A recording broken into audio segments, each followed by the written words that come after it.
Shalom. Puji Tuhan. Berapa banyak yang merasa bahwa pagi ini ada roh terobosan yang bergerak kuat di dalam hidup kita. Lambaikan tangan saudara. Amin. Amin. Ketika saudara Yosafat yang memimpin umatnya, dan Tuhan berkata kamu akan diam saja. Yang kamu akan lakukan adalah memuji dan menyembah Tuhan. Dan kamu akan lihat bahwa Tuhan berperang gantimu. Saya percaya ketika tadi kita sementara memuji dan menyembah Tuhan, dan ketika Tuhan disenangkan, sesuatu yang ajaib sedang terjadi.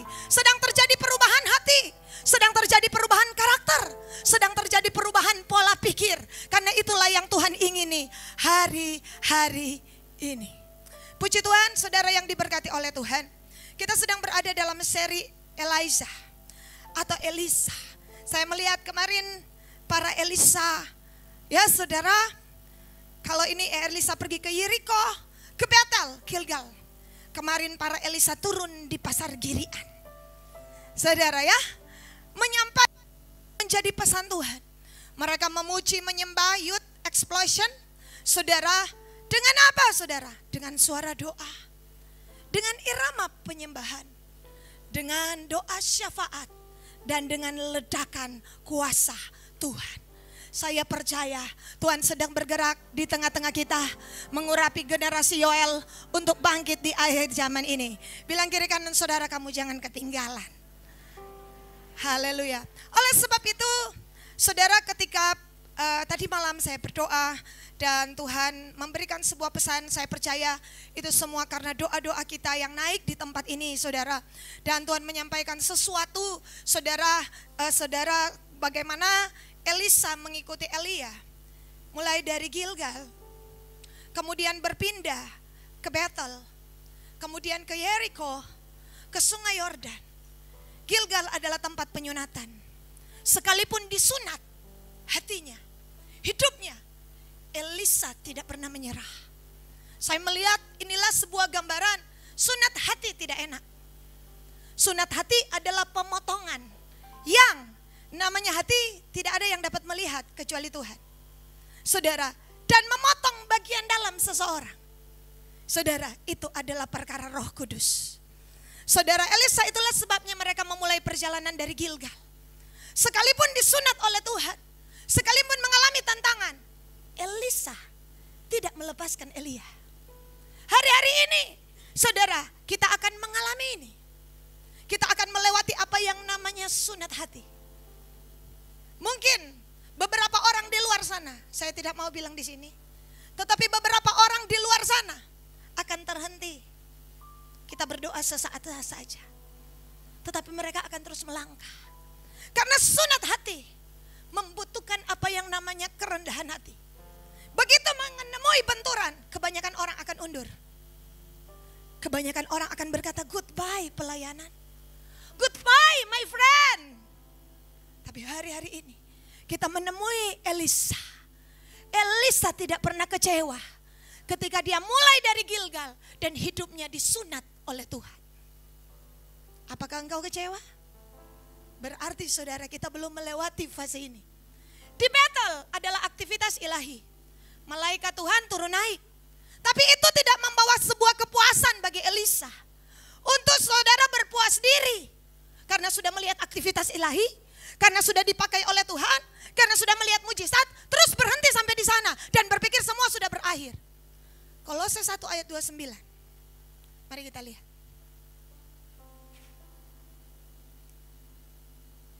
Kolose 1 ayat 29. Itulah yang kuusahakan dan kupergumulkan dalam segala tenaga sesuai dengan kuasanya yang bekerja dengan kuat di dalam aku. Paulus mengusahakan, menggumulkan dengan segala daya upaya yang ada dalam hidupnya. Apa itu? Ayatnya yang ke-27.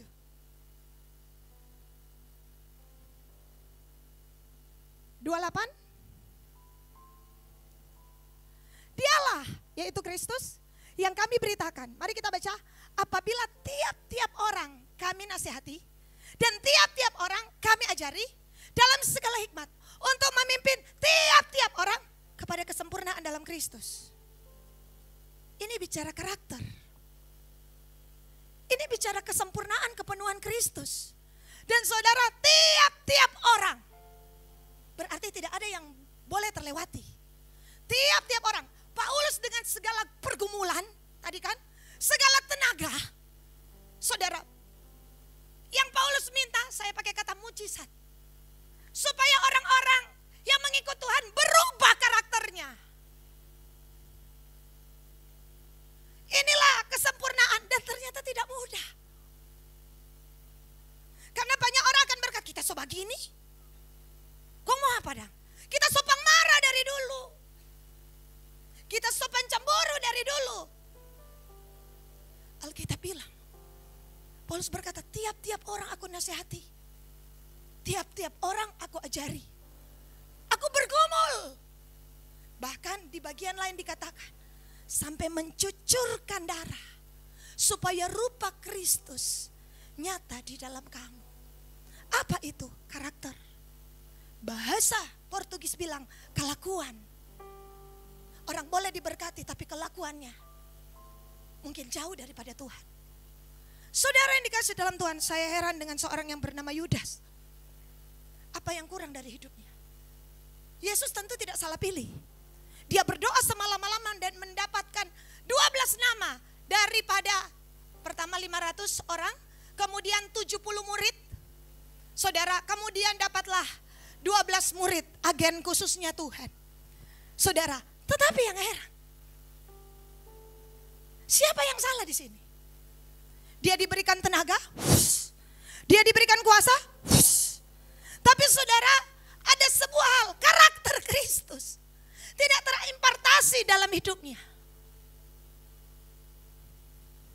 Bahkan Yudas mencium Tuhan dengan ciuman maut. Di depan kelihatan baik, tapi di belakang penuh dengan motivasi-motivasi yang tidak benar.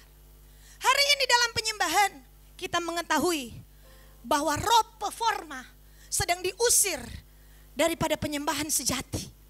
Apa itu roh performa? Roh pertunjukan, show off. Karena ternyata yang mendatangkan hadirat Tuhan adalah sebuah kerendahan hati. Bukan sebuah skill. Ini harus saya dan saudara tangkap dengan baik. Saudara, saya berpikir apakah itulah sebabnya? Ini sharing saya dengan Nona El. Yesus tidak mengajak dia, padahal dia kan bendahara. Tangan kanan, tangan kiri. Saudara duduk di perjamuan kudus di atas loteng di ruangan besar itu, duduk di sebelah kiri. Dan di sebelah kanan adalah Yohanes, saudara. Dan Alkitab, saudara, Tuhan tidak bawa di gunung kemuliaan. Tuhan tidak bawa di Getsemani. Kenapa? Ada sebuah batas yang tidak terlihat secara natural. Tetapi kenapa Yudas tidak mau berubah? Hari-hari ini, siapapun kita, termasuk saya dan saudara, harus berubah kepada apa yang namanya kesempurnaan dalam Kristus. Kepenuhan di dalam Kristus. Kita bukan siapa-siapa, tetapi diangkat Tuhan menjadi ciptaan yang baru. Yang lama sudah berlalu, yang baru sudah datang.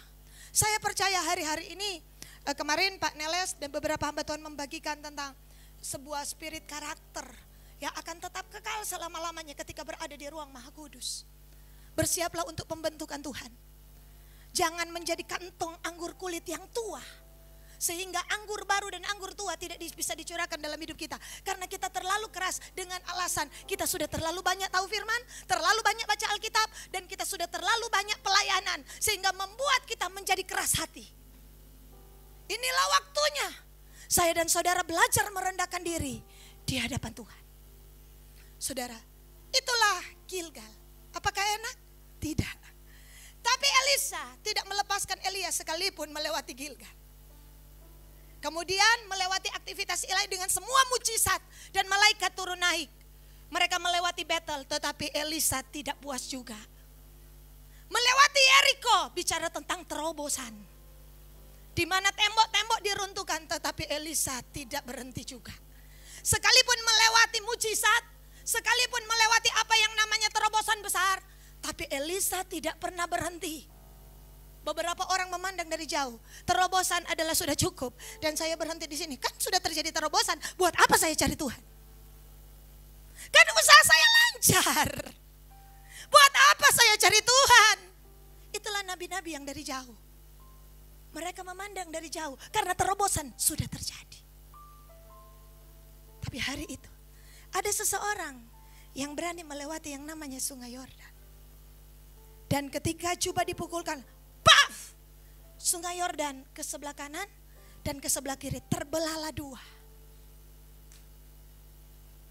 Apa yang terjadi ketika terbelah dua?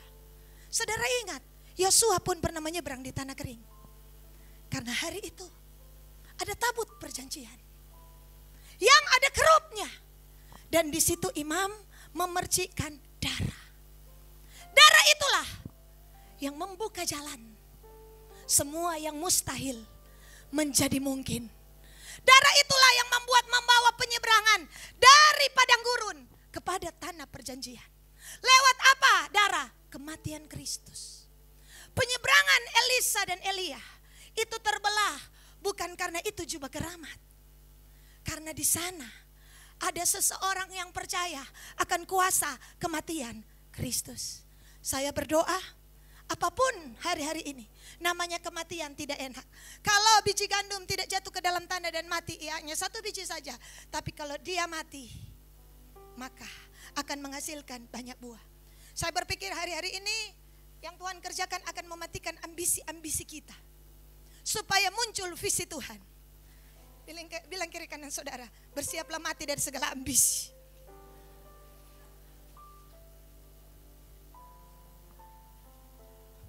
Dari segala posisi. Makanya kehadiran Elisa di rumah perempuan Sunem adalah karena perempuan itu haus dan lapar akan Tuhan. Karena Elisa, hele presiden dasuruh tuna aman, Elisa tidak pakai. Bukan tidak pakai apa? Karena Tuhan tidak suruh menemui. Kenapa? Karena bagi Elisa, posisi dan ambisi is game over. Sudah mati. Nah inilah yang akan Tuhan kerjakan. Lebih banyak kasih daripada visi. Ada banyak orang tangkap visi, tapi kehilangan kasih. Kasih kepada Tuhan, visinya banyak. Oh begini ke depan, begini. Tetapi kehilangan hubungan dengan Tuhan. Kehilangan hubungan dengan sesama, tapi banyak visi. Tapi hari-hari ini yang Tuhan taruh. Aku akan membuat kalian berjalan dalam kasih. Visi gampang. Visi Yusuf sementara tidur dapat visi. Dia akan jadi besar. Tapi Tuhan harus mematikan ambisi. Yusuf punya ambisi. Belum oras dia ceritakan. Berapa lama kakak-kakaknya naik darah. Ngoni kata mau sujud menyembah Pak kita. Ya kakak-kakaknya yang besar-besar, yang adalah tentara-tentara. Siapa ngana? Kenapa? Mungkin ada sebuah kepolosan di hatinya. Tapi juga ada sebuah keinginan untuk menjadi besar. Beda-beda tipis. Sampai Tuhan menyatakan kepada saya dan saudara. Oleh sebab itu dalam beberapa hari ini saya membaca kisah Voice of Martyr. Dan Tuhan memberikan sebuah penegasan. Nah, apa perbandingan dari apa yang kalian kerjakan dengan apa yang aku kerjakan? Ternyata terlalu sedikit. Terlalu sedikit. Dan kita begitu bangga dengan apa yang sedikit ini. Adakah sedikit ambisi di dalamnya? Adakah sebuah ambisi? Hanya Tuhan yang tahu. Saya bilang, Tuhan hakimi kami.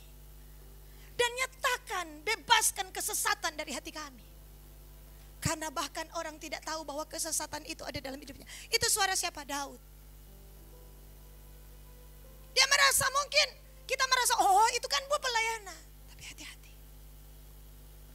Jangan sampai ada sedikit ambisi di dalamnya. Bilang kiri kanan saudara, maju. Elisa saudara ditolak. Elia bilang, "Kia mangana mau iko-iko pa kita?" Tak suka. Cukup sampai di sini. Mau. Ulang lagi. Tak suka. Saudara, kalau sudah ditolak begitu, kalau orang tidak mati ambisi, tidak mati secara daging, karena yang dia kejar adalah roh. Dia sudah leno, baik mau batamang akam. Buktinya 100 nabi kan begitu. Tuhanmu akan terangkat dari surga, Tuhanmu akan terangkat dari surga. Kan tahu? Kenapa? Karena mereka berpikir, saya berpikir begini, kalau sungai tidak berlaku orang anyur, orang kan mau jadi nabi besar. Bisa jadi. Belum orang mati, mau mati. Iya kan, sungai Yordan kan menurun, kata apalagi ya, sungai Yordan menurun. Sungai Yordan bicara kematian, itulah sebabnya Yesus Kristus dibaptis di sungai Yordan. Itulah sebabnya Naaman disuruh yang menenggelamkan, celupkan diri 7 kali di sungai Yordan. Kenapa? Karena dalam Naaman terlalu banyak presisi dan kesombongan. Oh, dia panglima, dia tidak pernah kalah dalam perang. Dan itu Tuhan bilang cukup dengan kerendahan hati dia sembuh. Ada begitu banyak sakit penyakit, obatnya ternyata kerendahan hati. Elisa bilang, "Tanda perlu tumpang tangan." Begitu dia merendahkan diri, dia baik. Just simple. Masalahnya ini tuh merendahkan diri ini tuh susah. Haleluya. Amin. Bagi yang mau menikah, ada 2 pasang yang mau menikah, saya harus menyampaikan sedikit. Merendahkan diri adalah penting. Maafkanlah sebelum suami dan istrimu meminta maaf. Ini di atas standar. Karena standarnya, aku akan mengampuni kalau ngana minta maaf. Kalau ngana tidak minta maaf, berhentilah. Itu manusiawi. Bilang kiri kanan jangan pura-pura kuat. Ya. Tetapi ada sebuah standar di atas itu. Itulah yang Kristus lakukan. Ketika kita masih berdosa, dia mati di atas kayu salib. Sebelum orang meminta maaf, engkau sudah maafkan. Amin. Haleluya. Bagi yang mau berumah tangga, janganlah bikin sedih kami, hamba-hamba Tuhan. Jika 2-3 tahun kemudian kau datang dan kau berkata kami mau bercerai, wah, kami gagal lagi. Berhati-hatilah. Ini ikatan janji dengan Allah. Apa yang kau ikat di bumi, terikat di sorga. Jangan biarkan Allah tidak membiarkan dirinya dipermainkan. Setialah dalam pernikahan saudara. Kadangkala pernikahan itu tidak berjalan baik. Kenapa? Karena saudara, suami kadangkala butuh topangan. Saya bilang bukan dosa ya, kelemahan. Ada dosa. Tapi ada juga yang namanya kelemahan.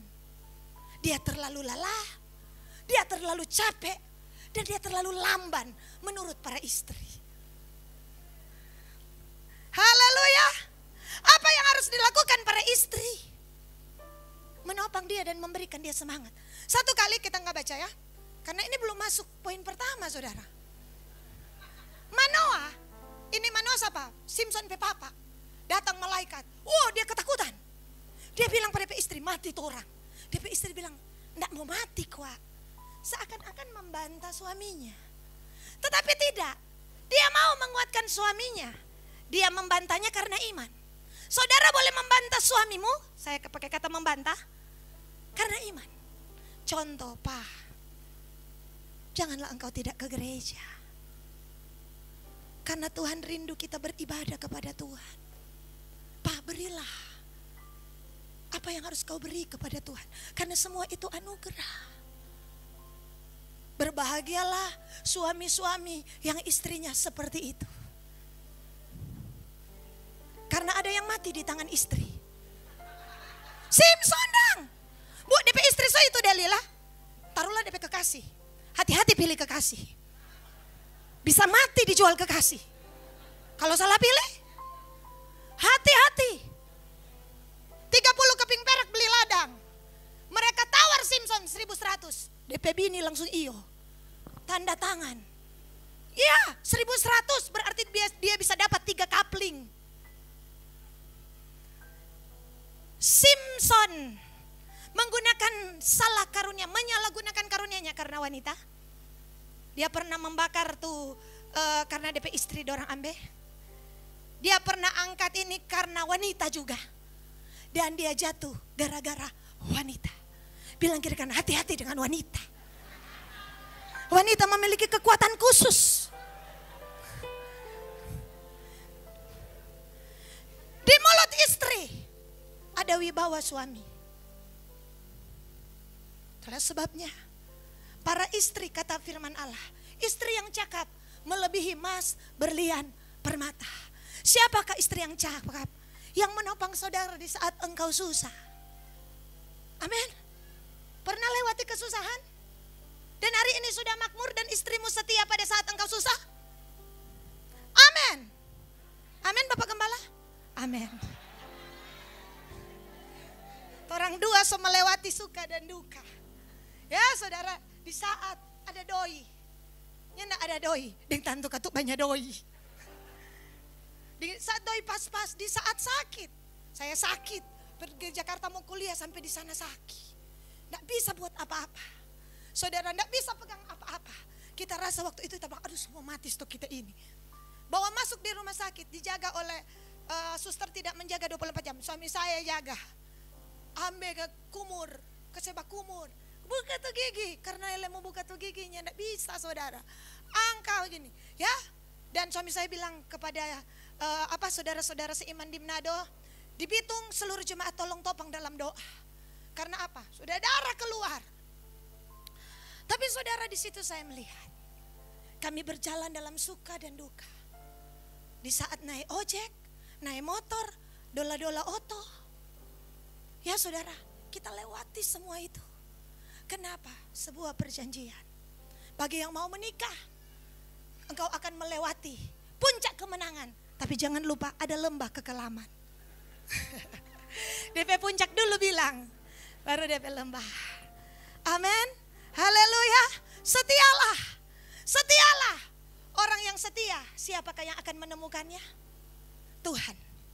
Tuhan menghargai para wanita-wanita yang setia. Oh, bersyukurlah para suami yang memiliki wanita jenis ini. Ya saudara, karena ada jenis yang lain. Saudara ingat, di balik kejatuhan Adam, ada Hawa yang datang dengan buahnya. Dan di balik keberhasilan para presiden, ada istri di belakangnya. Di balik Abraham Lincoln, presiden Amerika Serikat, ada istrinya, namanya Ruth Lincoln. Seorang yang setia. Di balik hamba Tuhan besar, Yong Hee Cho. Satu kali ketika di Jakarta, Yong Hee Cho memberikan sebuah kesaksian. Dia suka berdoa, dia suka menyembah. Dari tidak ada apa-apa, istrinya menopang dia. Dan ketika dia pulang ke rumah, yang dia lakukan, dia mengikuti istrinya ke dapur, ke ke kamar. Dan istrinya bilang, kenapa kamu ikut-ikut dengan saya? Dan David yang kecil berkata, puji saya, pujilah aku. Hah? Oh, minta dipuji. Iya saudara, ini pengakuan David yang Yongicho, seorang hamba Tuhan yang memiliki 10.000 jemaat. Istri-istri, pujilah suamimu. Amin. Amin. Amin. Yang amin bapak-bapak. Ya, ini David yang hijau. Pujilah. Satu kali Bapak Gembala bilang, syukur mama ada jadi dengan kita. Dia puji diri. Saya bilang begini, benar sekali. Yes. Ya. Kemudian dia bilang apa? Bedak habis. Yes. Kenapa saudara ya? Saya mengerti. Ada waktunya. Apalagi wanita. Kebutuhan seorang wanita dikasih. Kalau dulu seorang wanita, kitab Amsal berkata, bangun pagi-pagi. Dia berdoa mengurus keluarga. Hari ini wanita bangun jam 12. Kemudian pi senam tai chi. Supaya kalau ada apa-apa dia karate dari suami. Nggak ada di sini. Dunia sudah berubah. Tapi saudara, di sini saya melihat ada kekuatan yang ajaib dari seorang wanita. Ada sebuah penelitian, kalau wanitanya cinta Tuhan, tidak berapa lama kemudian suaminya pasti akan berubah. Tapi ada juga penelitian, kalau suaminya yang cinta Tuhan, istrinya tidak, suaminya akan cenderung mengikuti istrinya yang tidak cinta Tuhan. Yang lain kiri bilang betul, yang lain masa ibu. Ya, saya bersyukur dengan Ibu Nuh, istri Nuh pe istri. Bayangkan Nuh pe istri bangun bahtera 120 tahun. DP bini tidak bilang, mana cuma dia bangun-bangun di kapal. Tempo apa dia mendarat di laut, Bapak Jeko kek. Dia baking di atas gunung. Istri Nuh turut membantu. Ini prediksi saya. Itulah sebabnya 8 orang masuk dalam bahtera. Suaminya, istrinya, 3 anaknya, dan 3 mantunya. Awas orang ketiga dalam pernikahan. Berhati-hatilah. Segera usir orang itu. Ada sebuah spirit, ada yang kirim tadi, Amadeus. Wanita cantik berlidah ular. Yang sedang bergerak hari-hari ini. Untuk membuat jatuh banyak hamba Tuhan. Bertobat. Harus bertobat. Saudara, Alkitab mengatakan hari-hari ini adalah masa yang sukar. Simpson orang besar bisa jatuh di wilayah ini. Itulah sebabnya orang ketiga bukan hanya, saya pakai orang 3 saudara jangan salah mengerti. Tetapi mama mantu dan papa mantu. Suami istri itu memiliki sesuatu yang namanya otoritas. Suami. Dan mama mantu, papa mantu, berilah dukungan dan doa. Tapi jangan berlebihan. Karena ada banyak keluarga hancur. Karena mama mantu dan papa mantu masuk campur. Betul ini. Betul Alkitab mengatakannya. Siapa tuh masuk campur? Laban. Laban mau pedusu. Itu kan aku pe istri. Kenapa Laban mau pedusu? Akhirnya Tuhan campur tangan. Stop dengan Laban dalam mimpi. Jangan kau kata-katai anak mantumu. Akhirnya Laban itu kan Tuhan masuk campur. Tapi ada mertua yang bijaksana, Yitro. Musa bingung ini, jemaat 2 juta orang. Yitro memberi nasihat, Musa, Bapak ada nasihat. Bagaimana? Buat pasukan 1000, buat 500, buat 100. Buat 10. Oh, terima kasih Pak. Ada juga anak mantu yang diberkati Tuhan, Ruth. Yang mengasihi orang tua mantunya. Yang mengasihi orang tuanya. Anak-anak, hormatilah orang tuamu. Kejatuhan Absalom karena dia tidak menghormati Daud. Ada spirit Absalom hari-hari ini. Absalom, saudara, adalah seorang anak. Kenapa saudara? Dia punya ambisius, bahkan menggulingkan papanya sendiri. Ngeri. Tapi kenyataan. Kenapa? Alasannya satu. Karena Daud punya 6 istri. Itulah sebabnya Tuhan rindu dan menegaskan, milikilah 1 orang istri saja. Haleluya. Sampai maut memisahkan. 6 istri telah membuat sebuah spirit persaingan. Bayangkan itu. Alkitab terus terang, Daud seorang yang berkenan di hati Tuhan. Tapi ada waktunya Daud harus bayar harga. Kenapa? Ada sebuah roh.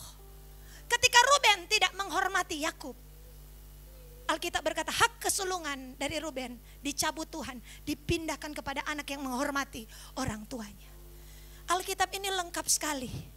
Tidak perlu motivator dan psikologi khusus untuk keluarga. Ketika kita baca Alkitab, kita akan melihat nasihat-nasihat, arahan-arahan, dan bagaimana kita bekerja, dan bagaimana kita bertindak. Suami-suami, kasihilah istrimu.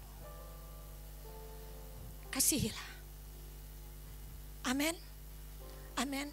Cintailah dia. Jangan waktu menikah sayang, ambil itu. Sekarang mana tuh? Mana tuh dia? Itu. Dulu ambil akang. Kenapa? Sekarang tuh dia. Dia bilang siapa tuh di dalam? Tapi suami, tunggu ya, tak panggil. Hoi, hoi, hoi datang. Atau sebaliknya, siapa itu di dalam? Suami-suami di apa ini? Di kafe atau bukan kafe gelap gulita. Di kafe roti, pelayan datang, saudara bilang, terima kasih. Kepada istrimu engkau tidak pernah bilang terima kasih. Iya toh? Kepada nona-nona yang bawa roti bakar, saudara bilang, kasih. Tinggalkan tip 50. Kepada istrimu kau simpan uangmu di dalam kaos kaki.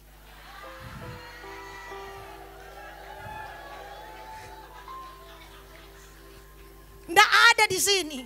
Istri-istri periksa kaos kaki. Saya pernah dapati, saya tidak sebutkan nama. Bertahun-tahun yang lalu, tanya Ibu Lisa. Seorang istri mengendus sesuatu barang berharga dari suaminya dan didapati, betul ini. Tahu Bu Lisa? Di sepatu laras suami. Dia menuruti nasihat saya.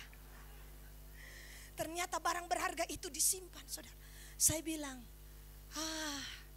suami tidak mengetahui bahwa istri dari masa muda, bukan istri muda, istri dari masa muda, dan sampai hari ini yang tetap setia adalah yang akan menopangmu.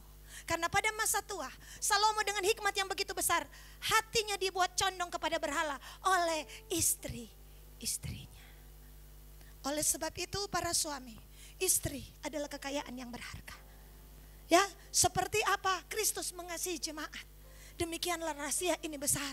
Seperti seorang suami harus mengasihi istrinya. Amin.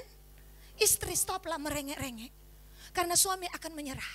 Ketika Delila terus merengek-rengek, akhirnya buka rahasia. Banyak kali, ini karena ada yang mau menikah, saya harus sampaikan ini. Banyak kali dia menceritakan curhat kepada orang lain, tetapi dari suaminya dia sembunyikan. Suaminya juga menyembunyikan rahasia daripada istrinya. Saudara, jadikan istrimu, suamimu adalah teman yang paling dekat. Teman engkau berbicara, teman engkau bercanda. Jangan komang tegang terus. Saudara bilang begini, "Kiapa Bapak gembala aja baku sedus oh?" Tentu saja.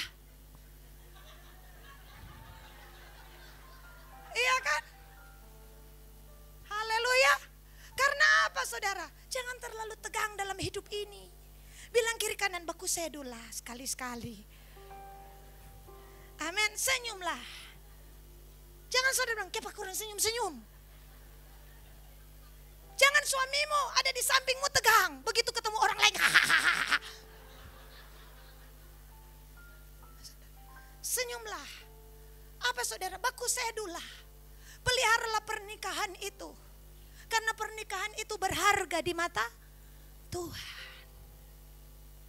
Kadangkala apa saudara, candaan-candaan. Saya bilang kepada suami saya, "Pi, beli akang helikopter." Sobaku tawa dan suami saya bilang, "Mah tunggu mau jual semua." Kalau berpikir itu tidak masuk akal, tapi itu hanya candaan. Saudara ya, dan hari ini mari kita lihat pokoknya. Semua kelar ini. Haleluya. Ini yang Tuhan taruh dengan kuat, Yehezkiel pasal 10. Ada pemberkatan nikah sebentar setengah 4 dan tanggal 22. Pemberkatan nikah jam 1 siang. Jadi saudara ada keluarga-keluarga yang baru yang akan menempuh hidup yang baru. Mari kita buka Yehezkiel pasalnya yang ke-10.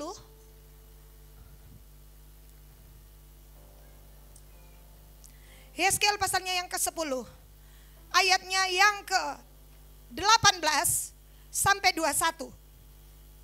Yehezkiel 10 ayat 18 sampai 21.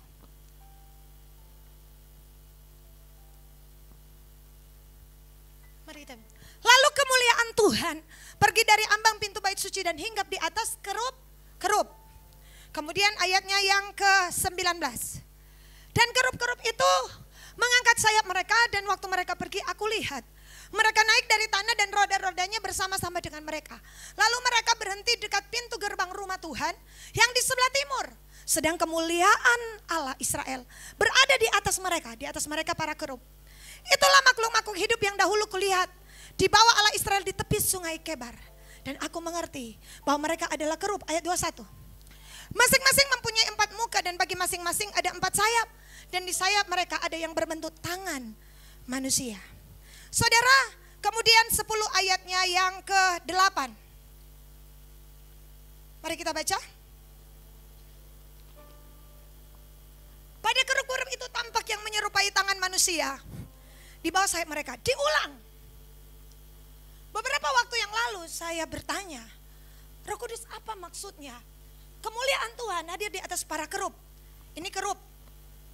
Saudara ya, ini kerub. Saudara, ini kerub saudara ya. Dengan sayapnya, ini tabut perjanjian. Dan ada darah yang harus dipercikan di antara tutup pendamaian ini. Nah, saudara, ini menggambarkan pengorbanan Kristus. Dan di kerub-kerub mereka, ini tampak menyerupai tangan manusia. Dan firman menjawab apa yang dimaksudkan. Mari kita buka Yeskel pasal 8. Ayatnya yang pertama. Dan ayatnya yang ke-3. Pada tahun ke-6 dalam bulan yang ke-6 pada tanggal 5 bulan itu, waktu aku duduk di rumahku berhadap-hadapan dengan para tua-tua Yehuda, kekuasaan Tuhan Allah meliputi aku di sana. Ayatnya yang ketiga. Nah, ini tangan itu. Dia mengeluarkan sesuatu yang berbentuk tangan dan dipegangnya jambul kepadaku. Tadi tangan manusia. Ternyata ini tangan itu. Lalu roh itu mengangkat aku ke antara langit dan bumi dan membawa aku ke dalam penglihatan-penglihatan ilahi ke Yerusalem. Saudara, ada open heaven di sini. Ada sebuah aktivitas ilahi. Ada penglihatan ilahi. Saudara, yang Tuhan sampaikan kepada Yeskel. Saya rasa di shifting ini yang Tuhan arahkan bagi kita. Kenapa? Kita akan berpindah dari pandemi kepada endemi. Betul? Dan di shifting ini, di saat kerub-kerub berpindah terangkat, ada sesuatu penglihatan yang Tuhan nyatakan kepada seorang yang bernama Yeskel. Yeskel, angin perubahan dari Tuhan sedang bergerak. Perhatikanlah tangan ini. Perhatikanlah tangan ini. Saya merasa bahwa Tuhan sedang menunjukkan tentang the hand of the man. Tangan manusia ini. Untuk kita bersiap-siap di masa-masa ini beberapa bulan ke depan. Saudara, Alkitab berkata, dia mengeluarkan sesuatu yang berbentuk tangan, dipegangnya jambul kepalaku. Lalu roh besar mengangkat aku ke antara langit dan bumi. Dan membawa aku dalam penglihatan-penglihatan ilahi ke Yerusalem. Saudara, Alkitab mengatakan ada sesuatu yang mengangkat dari tangan ini antara langit dan bumi. Ada kisah di Alkitab. Tuhan mengingatkan di mana ada seorang malaikat yang berdiri antara langit dan bumi. Mari kita buka. Ini kan di antara langit dan bumi. Yuk kita lihat di dalam 2 Tawarik.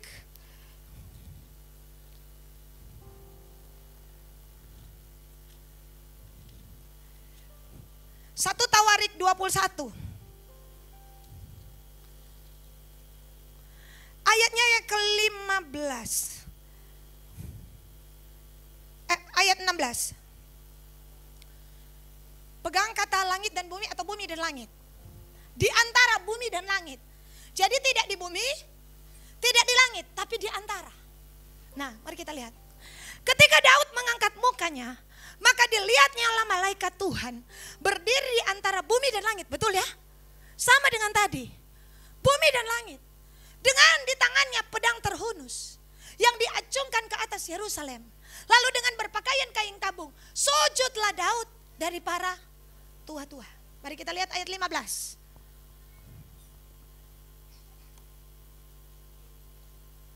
Pula Allah mengutus malaikat ke Yerusalem untuk memusnahkannya. Dan ketika hendak dimusnahkannya, maka Tuhan melihatnya lalu menyesalnya ia karena malapetaka yang hendak didatangkannya. Lalu berfirmanlah ia kepada malaikat pemusnah itu, cukup, turunkanlah sekarang tanganmu itu. Pada waktu itu malaikat Tuhan itu sedang berdiri di dekat tempat pengirikan ornan orang Yebus. Apa sebab malaikat ini? Tuhan marah karena Daud menghitung tentaranya. Daud menghitung tentaranya. Mari kita lihat. Ketika itu, pada waktu itu malaikat Tuhan sedang berdiri di dekat tempat pengirikan orang Yebus, ayat 16. Di antara bumi dan langit, dan tiba-tiba ketika Daud mengangkat mukanya, maka dilihatnya malaikat itu berdiri antara bumi dan langit dengan tangannya pedang yang terhunus diancungkan ke atas Yerusalem. Saudara, hari itu ada kata tadi dalam ayat 15, Tuhan menyesal. Ada sebuah kesalahan yang terjadi dan ada yang mati karena penyakit sampar. Jumlahnya 70.000. Tetapi saudara, tiba-tiba Tuhan menyesal. Ayatnya yang ke-15, coba kita lihat. Ayat 15. Untuk memusnahkannya, ketika hendak dimusnahkannya, maka Tuhan melihatnya lalu menyesalah. Iya. Saudara, karena malapetaka, apa yang menyebabkan Tuhan menyesal? Jawabannya saudara, karena dia berada di pengirikan Yebus orang. Itu tempat apa? Saudara mungkin sudah tahu, tapi ada sesuatu yang Tuhan ingatkan pagi ini. 2 Tawarik 3 ayat 1.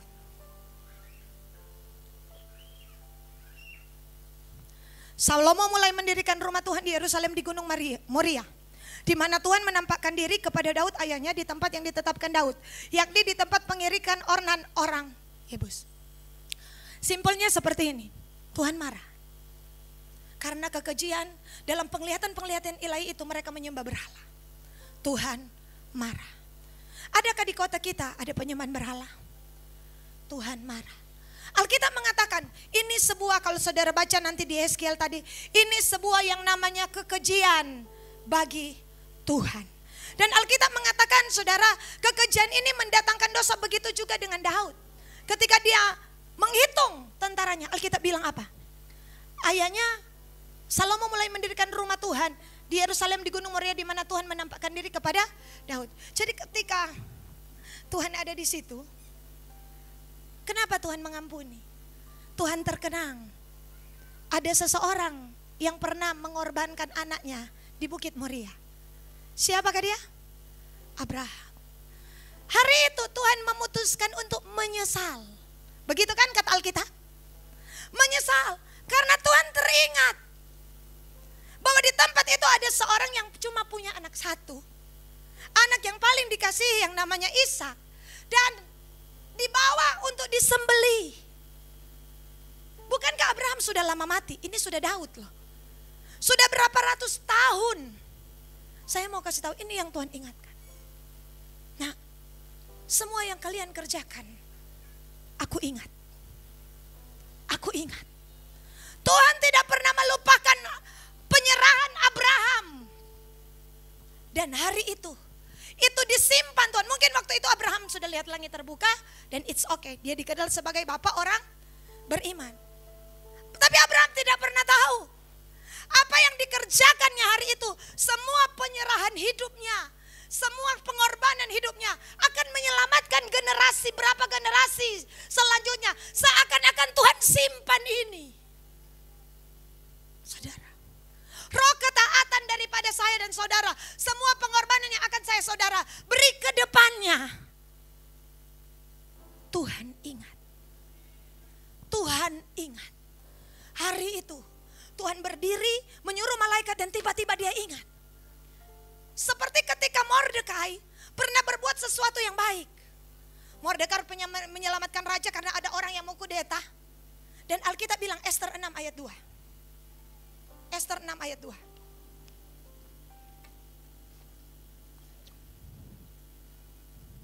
Di situ terdapat sesuatu catatan. Raja tidak bisa tidur tentang Mordekai, yang pernah memberitahukan bahwa Bigdan dan Teres, dua orang sida-sida raja, termasuk golongan penjaga pintu, telah berikhtiar membunuh Raja Asveros. Ini jasa besar. Ini jasa besar. Seorang Mordekai menyelamatkan Raja Asveros. Dan Alkitab bilang ayat 3. Maka bertanyalah raja. Yuk kita baca. Kehormatan dan kebesaran apakah yang dianugerahkan kepada Mordekai oleh sebab perkara itu? Jawab para biduanda raja yang bertugas pada baginda. Kepadanya tidak dianugerahkan suatu apapun. Dia bikin jasa besar. Nggak ada sesuatu. Alkitab bilang kepadanya suatu apapun pada hari itu. Tapi setelah itu raja bilang begini, kalau begitu sekarang raja tidak dapat tidur. Kata firman Allah, coba kita baca ayat 4.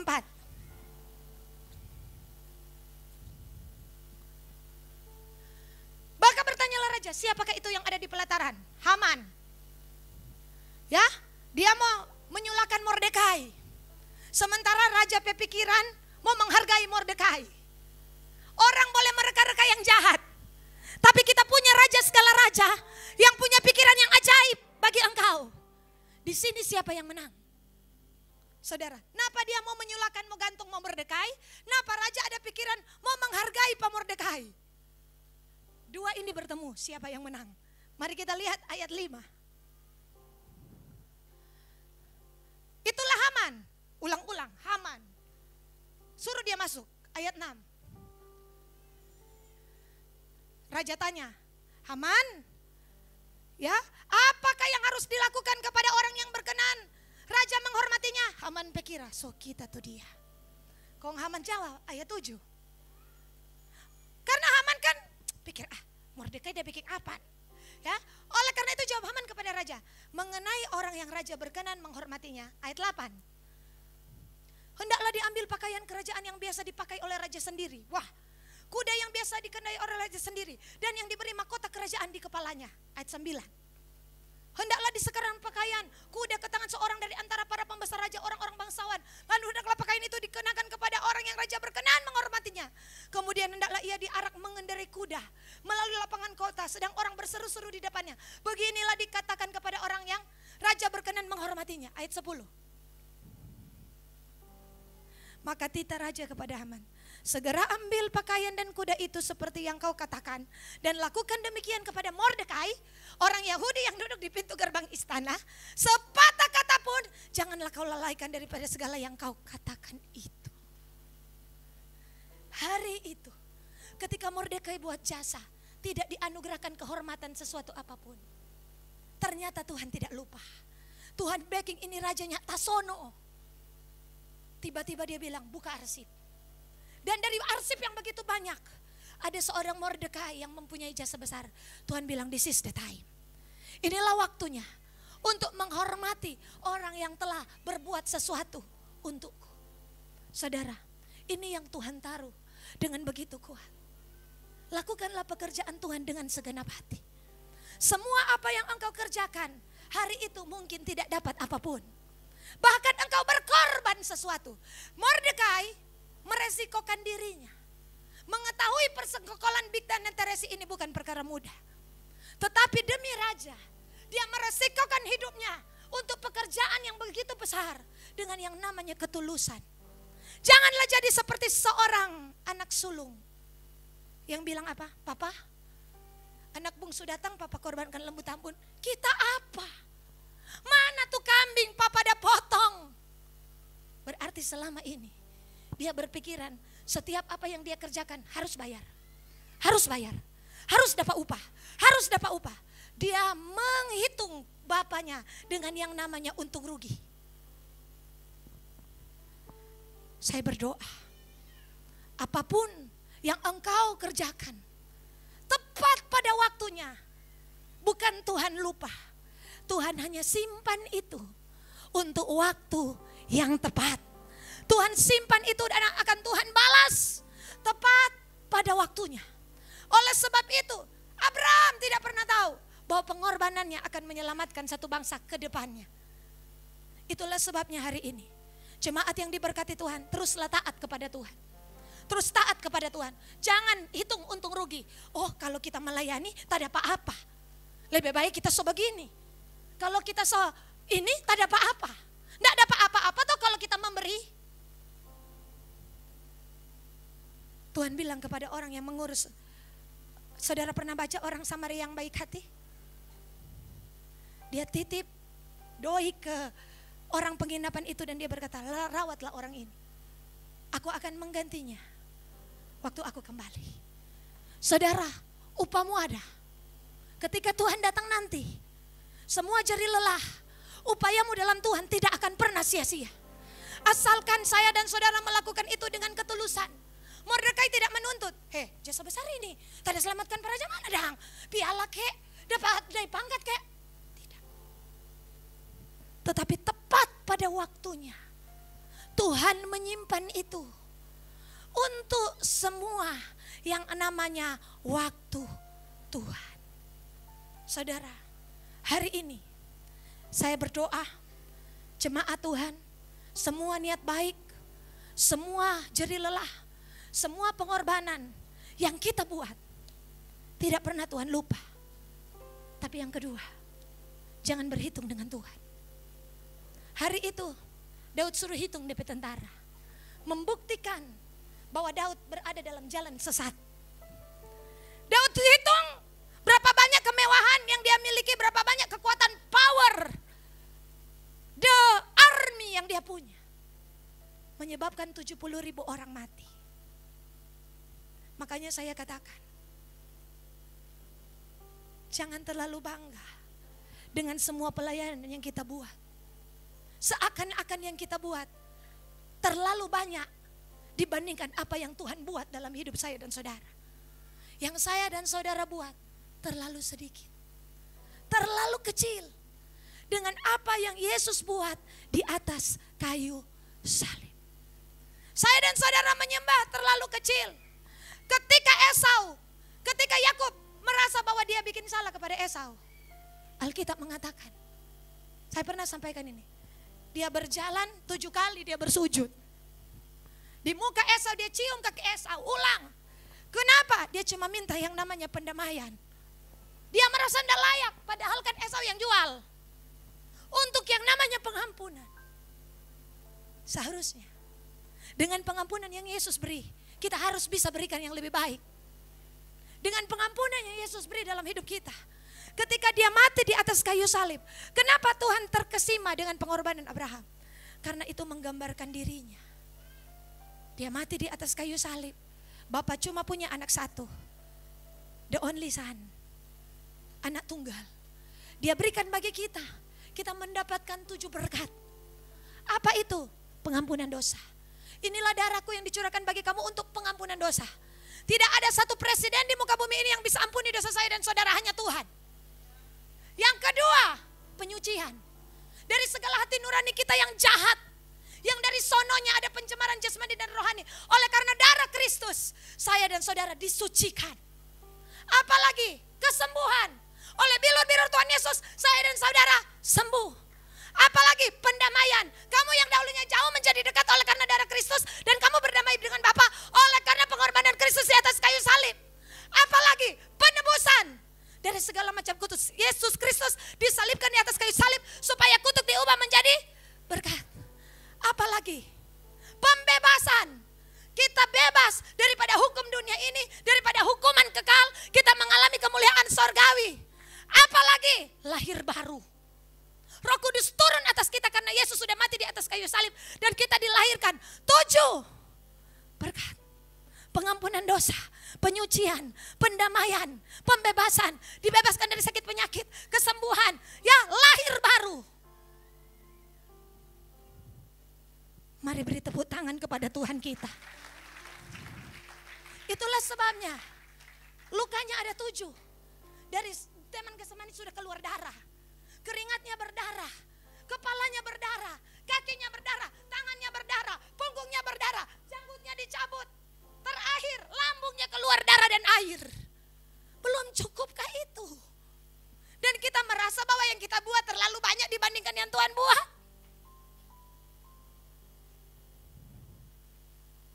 Justru terlalu sedikit.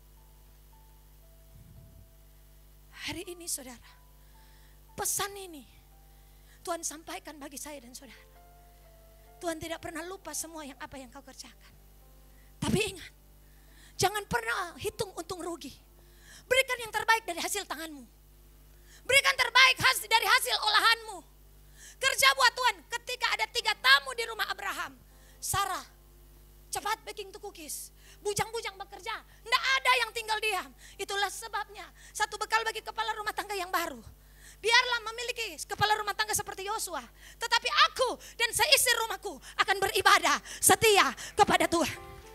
Bapak-bapak, engkau tidak hanya punya tanggung jawab finansial, tapi ada tanggung jawab rohani.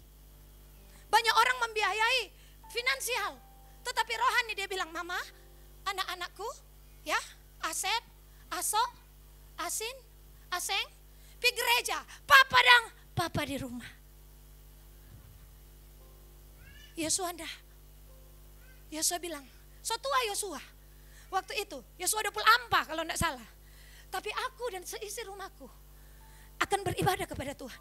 Ada satu peraturan di rumah kami. Hari Minggu tidak boleh ada yang tidak ke gereja. Kenapa? Tanggung jawab seorang kepala rumah tangga memastikan istri dan anak-anaknya mengalami Tuhan. Amin. Ada juga cuma istri. Dia bilang, papa dan anak-anak tinggal di rumah. Salah.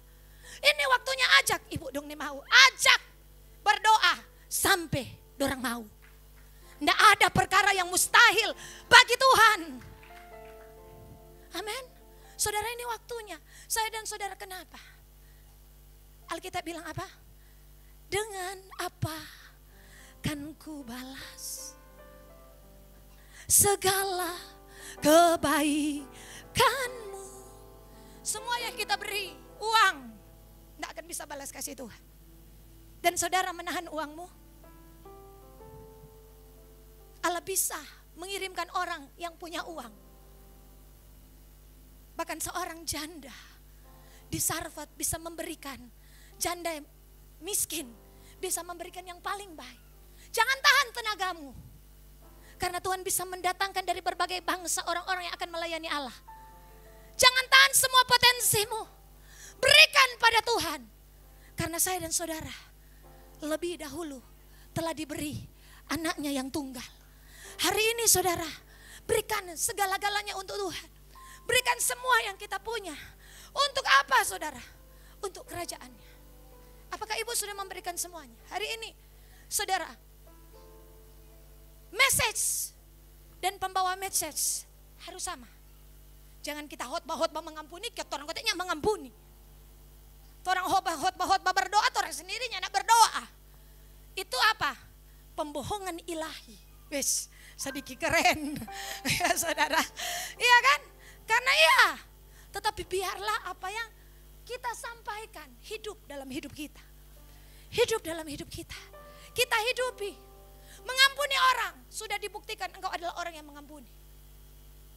Saya pikir-pikir Tuhan, kalau Tuhan dianiaya kan orang menjadi, ku mau sepertimu Yesus. Ketika orang fitnah, tong cari sampai dapat. Sementara Tuhan Yesus ketika difitnah diam saja. Dan kita bilang, disempurnakan selalu.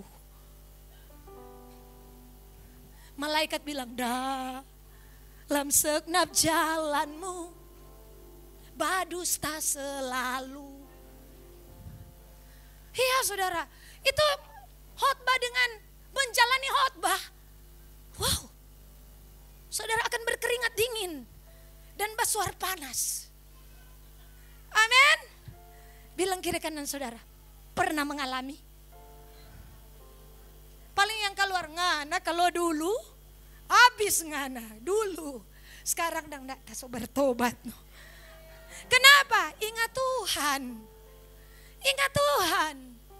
Ingat kebaikan Tuhan. Dulu kita penipu sama dia. Mar Tuhan ampuni. Kalau begitu Tuhan, tak ampuni jono pada dia. Karena kan firman-Mu berkata pembalasan adalah Tuhan.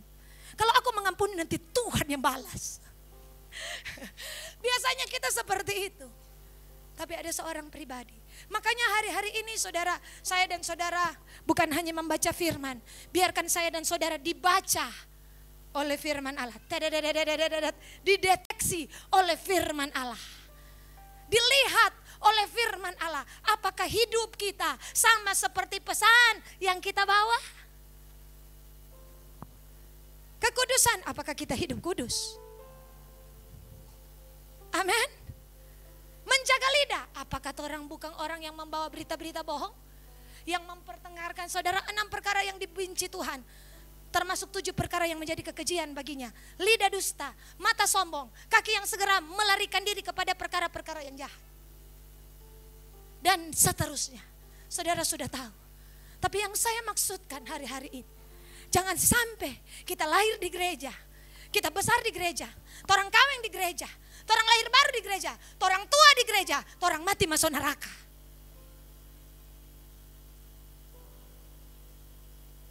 Tuhan bilang kepada para ahli Farisi, Taurat, ikuti ajaran mereka, tapi jangan ikuti gaya hidup mereka. Karena yang mereka beritakan adalah Taurat, tetapi hidup mereka jauh daripada apa yang mereka beritakan. Saya berdoa, ini tidak ada di Kingdom Vision. Saya dan saudara sedang menjalani apa yang namanya penyunatan dalam hidup kita hari-hari ini. Pembenahan oleh Tuhan. Saudara, kemudian masih ada Bu, masih ada 5 menit lah. Kita balik ke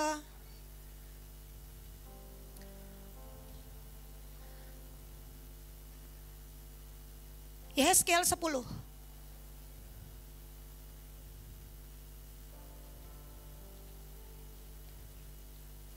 Oh kayaknya bukan 5 menit. Kadangkala saya bilang saya begitu perasaan, kau sudah terlalu lama. Padahal kadangkala Roh Kudus mau menyampaikan sesuatu. Dan KL bilang, Bu, coba halaukan perasaanmu, keinginanmu untuk mengikuti Tuhan. Kadangkala perasaan terlalu membuat kita sehingga kita tidak mengikuti apa yang Roh Kudus. Sebaliknya Roh Kudus bilang, so boleh orang terus-terus. Saudara, dan ini yang Tuhan ingatkan, Yehezkiel pasal 10.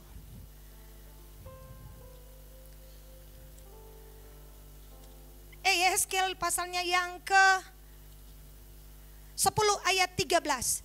Di tangan itu ayat 8. Ayat 8 tangan itu tangan manusia. Kemudian ayat 13 ada sesuatu yang ajaib di sana. Pada kerup-kerup itu tampak yang menyerupai tangan manusia di bawah sayap mereka. Ayat 13. Aku dengar bahwa roda-rodanya disebut puting beliung. Nah, tuh penari jebeking. Apa itu? Gerakan puting beliung. Tahu enggak ada di Alkitab? Kakek bilang, baru ini. Ya, apa yang tuh udah baking-baking. Berarti tidak mengerti apa yang dilakukan. Kita harus mengerti apa yang kita kerjakan. Apa itu puting beliung? Bu angin. Ya. Yeremia 23 ayat 19.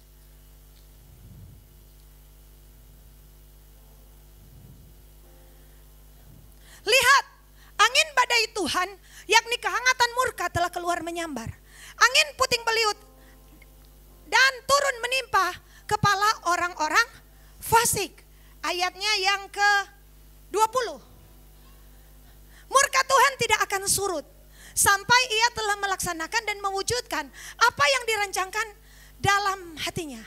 Pada hari-hari yang terakhir, kamu akan benar-benar mengerti akan hal itu. Oh saudara, pada hari-hari yang terakhir, saudara, Alkitab berkata bahwa murka Tuhan tidak akan surut. Ada angin puting beliung Tuhan yang akan apa saudara? Menghukum orang-orang fasik. Itulah sebabnya kenapa kita butuh arahan Tuhan. Supaya kita banyak berdoa hari ini. Mari kita lihat ayatnya yang ke-18. Ayatnya 19 tadi, puting beliung. Coba ayat 19 maju. Lihat angin badai Tuhan. Ayat 18. Ayat 18. Sebab siapakah yang hadir dalam dewan musyawarah Tuhan, sehingga ia memperhatikan dan mendengar firman-Nya? Siapakah yang memperhatikan firman-Nya dan mendengarnya? Saudara saya dan saudara hari-hari ini akan Tuhan bawa untuk hadir di dewan musyawarah Tuhan. Seperti Abraham yang melakukan nego. Tuhan, kado ada 50, 40, 30, 20, 10, 45 kado ada. Saudara, kenapa? Ada angin puting beliung dari Tuhan yang akan menghukum orang-orang fasik hari-hari ini. Itulah sebabnya apa yang harus kita kerjakan di shifting perubahan pandemi jadi endemi. Kita harus hadir di dewan musyawarah Tuhan. Kita harus minta Tuhan tidak akan berbuat sesuatu tanpa menyatakan keputusan kepada nabi-nabinya. kepada hamba-hambanya. Kenapa saudara? Ini hari-hari perhitungan.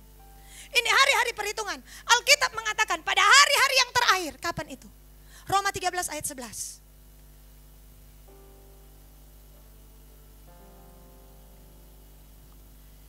Mari kita baca. Hal ini harus kamu lakukan karena kamu mengetahui keadaan waktu sekarang, yaitu bahwa saatnya telah tiba bagi kamu untuk bangun dari tidur. Sebab sekarang keselamatan sudah lebih dekat bagi kita daripada waktu kita menjadi percaya. Semakin dekat waktu Tuhan. Ini hari-hari terakhir. Semakin dekat. Yeremia 8 ayat 7. Yeremia 8 ayat 7. Yeremia 8 ayat 7. Yeremia bukan Roma. Yeremia 8.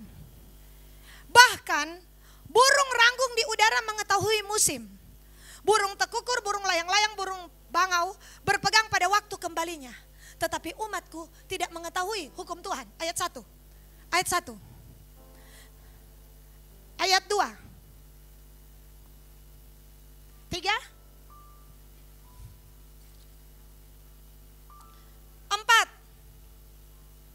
4. Engkau harus mengatakan kepada mereka beginilah firman Tuhan. Apabila orang jatuh, masakan tidak bangun? Apabila orang berpaling, masakan tidak kembali?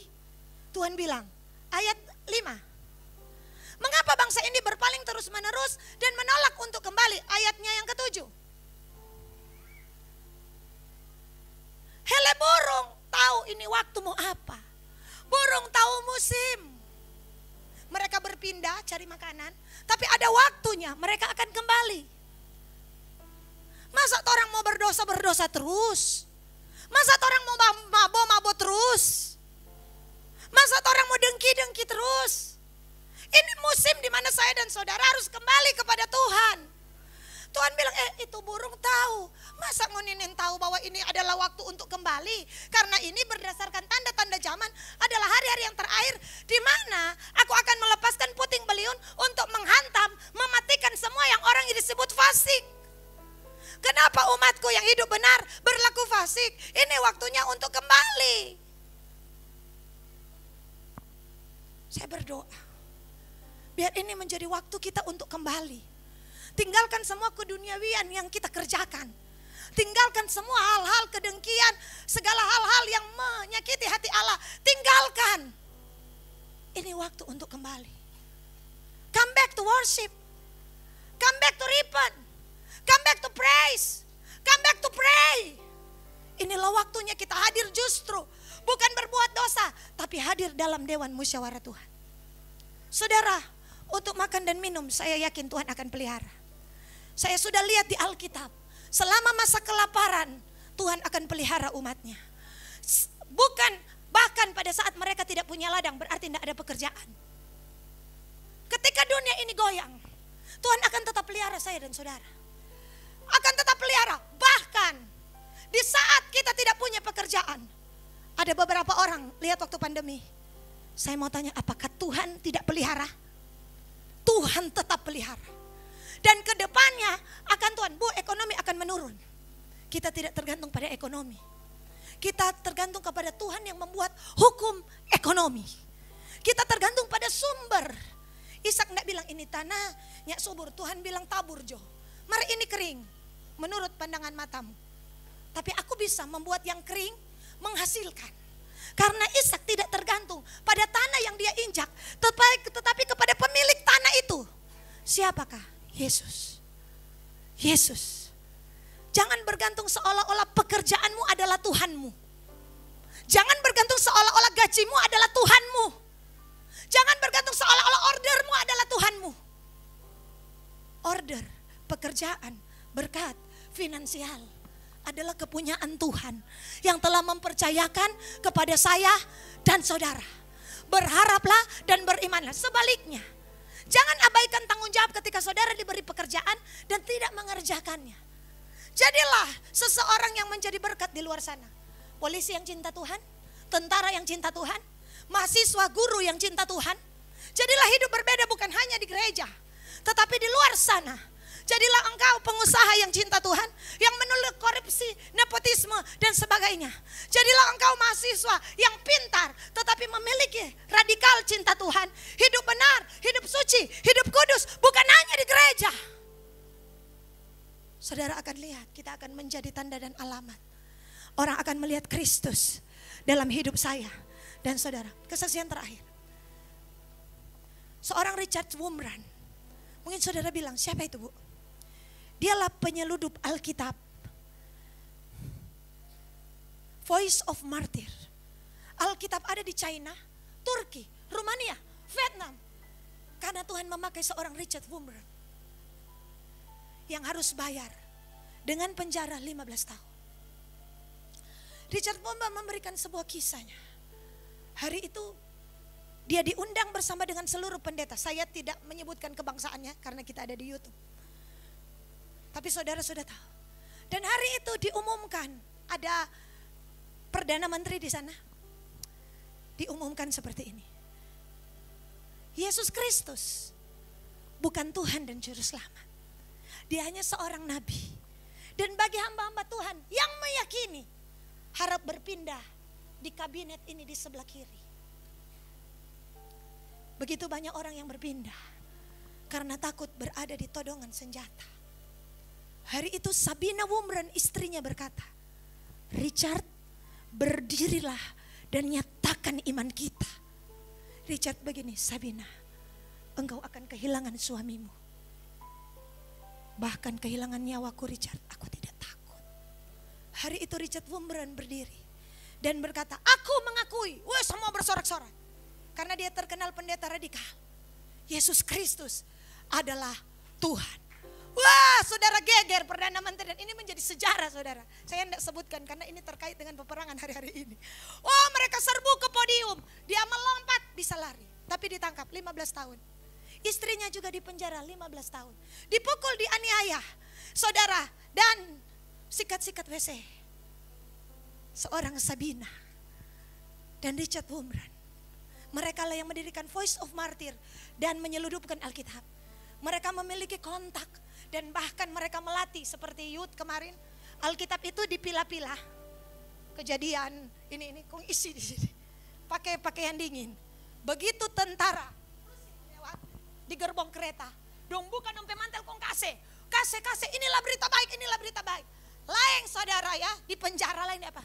Tapi Injil semakin tersebar. Itulah anggota daripada Richard Wurmbrand. Saudara tahu 15 tahun kemudian orang-orang ini berkata, kamu akan mati di sel. Tidak sedikit siksaan. Dan dia berkata begini, saya tidak punya makanan, saya tidak punya minuman. Berhari-hari saya kedinginan dan tidak ada malaikat di sayap saya. Tapi anehnya saya dipelihara oleh Tuhan. Itulah yang membuat hari ini karena ada seseorang yang berani bayar harga. Bahkan dia jual semua miliknya. Sewa pesawat, pesawat itu kasih ciri Alkitab dari atas. Kasih ciri Alkitab dari atas. Kasih ciri saudara. Supaya orang baca Alkitab dan banyak orang baca Alkitab berubah. Pertanyaannya, apakah engkau baca Alkitab? Karena ternyata Alkitab sampai ke tangan seseorang dengan harga nyawa. Bagaimana dengan Alkitabmu? Bagaimana dengan Alkitabku? Karena yang terakhir, tangan itu, Yeskiel pasal 3.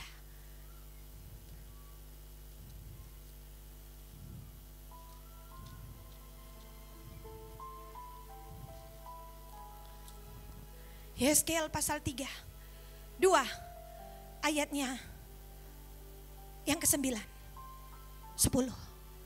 Aku melihat sesungguhnya ada tangan, itu tangan tadi yang terulur kepadaku dan sungguh dipegangnya sebuah gulungan kitab. Ayatnya yang berikut.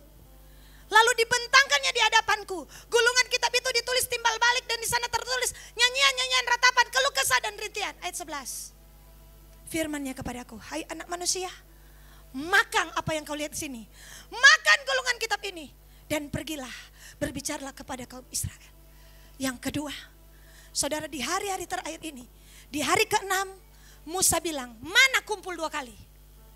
Karena akan memasuki hari ke-7. Alkitab baca 2 kali lipat. Firman telan 2 kali ganda. Kita akan masuk masa perhentian. Ini hari terakhir. Ini masa terakhir. Jangan biarkan Alkitabmu menganggur. Karena kalau tidak, mau kirim coba Richard Wurmbrand. Kau kirim di tanpa komunis. Jangan biarkan. Alkitab berkata, ya saudara, asal ada makanan, pakaian cukup. Makanan adalah roti hidup. Asal ada firman dalam hidup kita, saya yakin Tuhan mencukupimu. Tuhan melindungimu. Tuhan menjaga kita. Karena tangan itu berkata, makanlah. Di hari-hari terakhir ini, makan 2 kali ganda. Baca, renungkan, lakukan sesuatu yang besar sedang terjadi. Tuhan memberkati.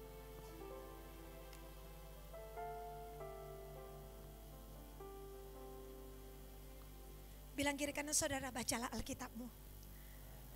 Tuhan akan berbicara lebih kuat hari-hari ini. Amin. Haleluya.